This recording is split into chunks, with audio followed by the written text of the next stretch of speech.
بسم الله الرحمن الرحيم، الصلاة والسلام على الحبيب المصطفى عليه أفضل الصلاة وأزكى التسليم.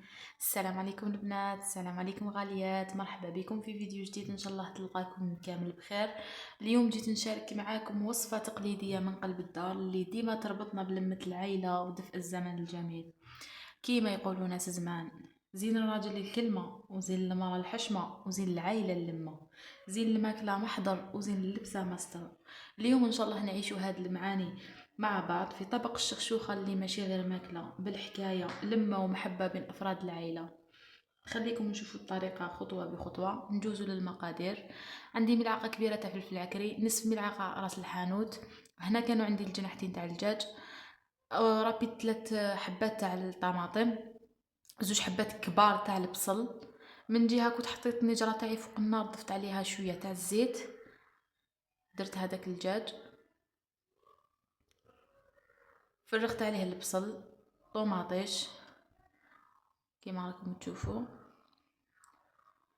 هنا النار كنت شعلت عليهم على نار قليله، ضفت عليهم لي زيبيس.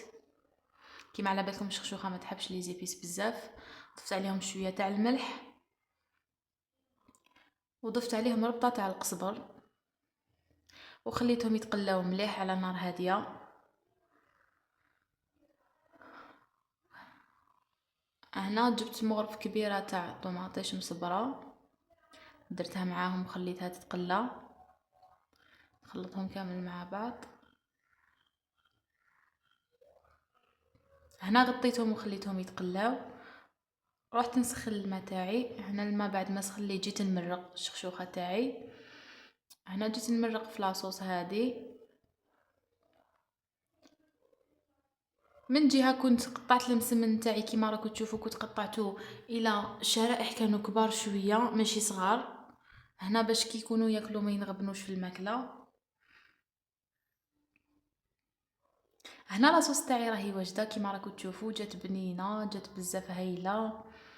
هنا الدجاج تاعي كنت نحيته. من جهه جبت كاسرول، درت فيها لاصوص، نقصت فيها لاصوص هذيك باش نضيف عليها الفتات هذاك. هنا الفتات كنت ندير غير بشويه ونخلطه بالفرشيطه باش يتشرب لي مليح هذيك لاصوص، يدي البنه هذيك تاع لاصوص. هنايا قعدت نضيف الفتات بالتدريج كيما راكم تشوفوا. هنا البنات راني درت لكم خطوه بخطوه باه تجيكم شخشوخه ناجحه. هنا الشخشوخه تاعي راهي واجده البنات، جات قراب بنينه، جات بزاف هايله.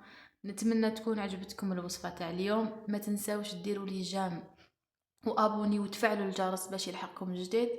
ما بقى لي غير نقولكم حبيباتي بقاو على خير، تهلاو في روحكم، نتلاقاو في فيديو جديده ان شاء الله، وسلام.